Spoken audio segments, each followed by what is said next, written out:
Circular motion 6.2.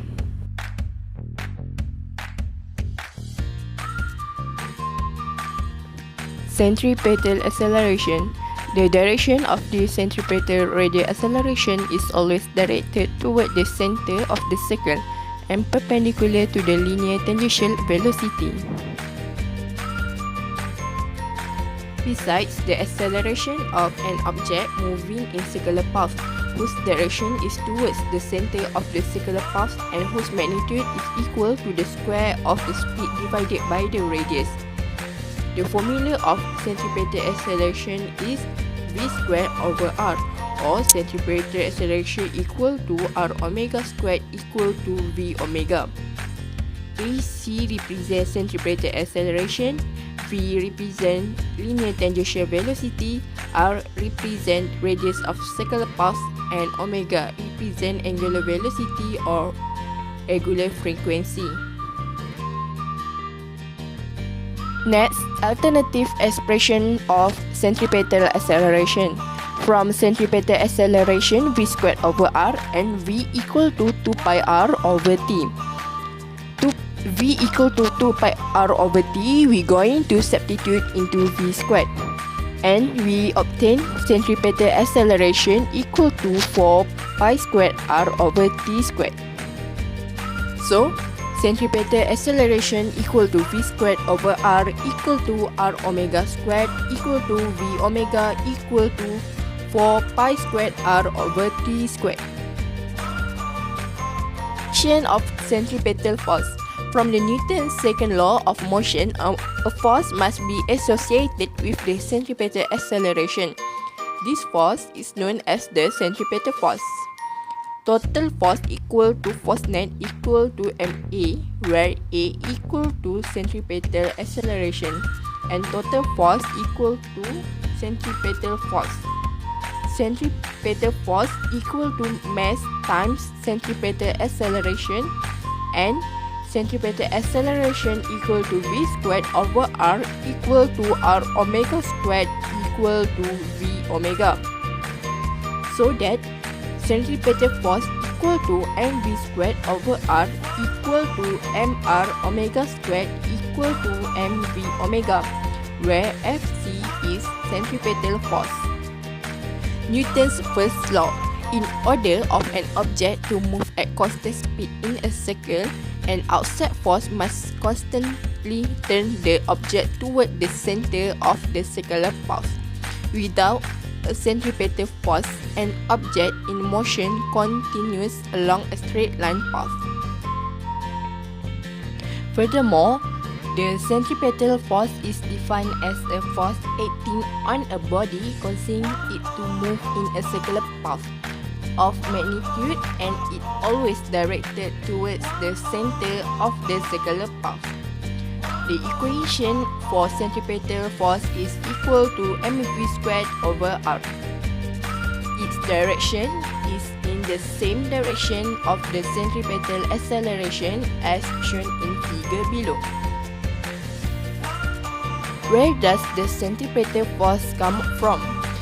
First example, as a car makes a turn, the force of friction acting upon the turn width of the car provides centripetal force required for circular motion. Second, as a bucket of water is tied to a string and spun in a circle, the tension force acting upon the bucket provides the centripetal force required for circular motion. Lastly, as the moon orbits the earth, the force of gravity acting upon the moon provides the centripetal force required for circular motion. What happens if the centripetal force suddenly stops acting on the object? Required string tension equal to mv squared over r. If string breaks, then mass follows straight line path in direction it was traveling at the time of the break. So I'm gonna continue for the next one, which is the types of uniform circular motion. So basically, there were two types of uniform circular motion. For the first one is horizontal circular motion, and the second one was the vertical circular motion. So for the horizontal circular motion is the object revolving in the horizontal circle or flat curve or on x-axis.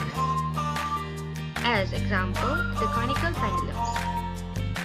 For the next one is the vertical circular motion. Vertical circular motion is the object that revolving in a vertical circle or on y-axis. As example is the Ferris wheels. So on the right side, we can see there are examples for the horizontal circular motion and the vertical circular motion. So let's do some questions for motion in a horizontal circle. So the question is, a ball of mass 150 grams is attached to one end of a string 1.1 meter long. The ball makes 2 revolutions per second in the horizontal circles. So they giving us the mass which is 150 grams, but we need to change it to kilogram. So it will be 0.15 kg. And the radius is 1.1 m, and the ball makes 2 revolutions per second is the frequency. So the question asks us to sketch the free body diagram for the ball. So here is the free body diagram.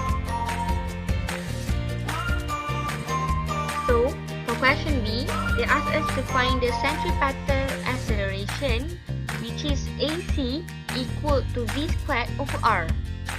But we don't know what is the velocity.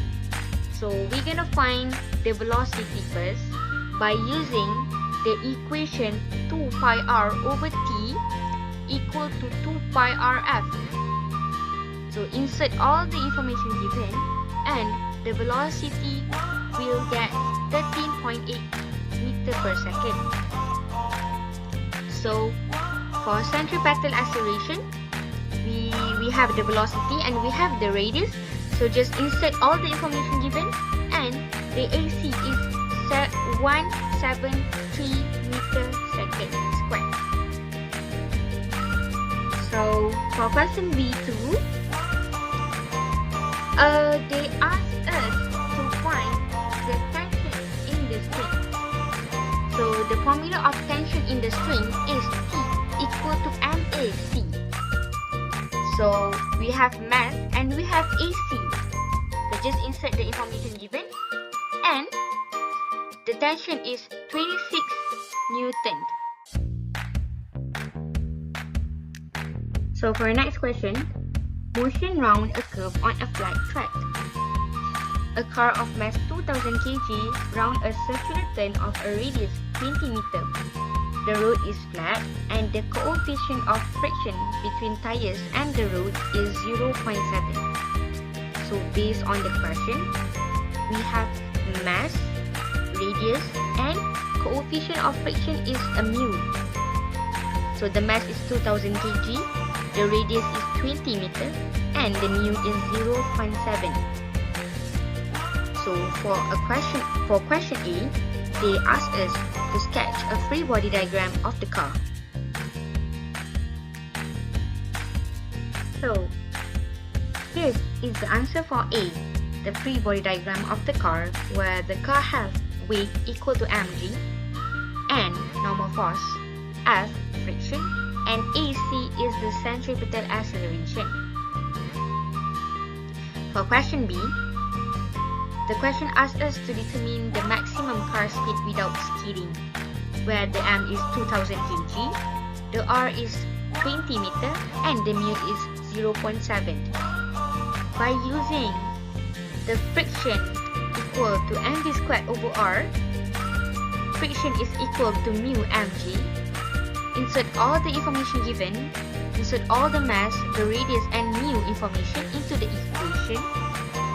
Single the v to find the velocity, and the final answer for the velocity is 11.7 meter per second. So 11.7 meter per second is the maximum car speed without skidding. So that's all for me. Thank you.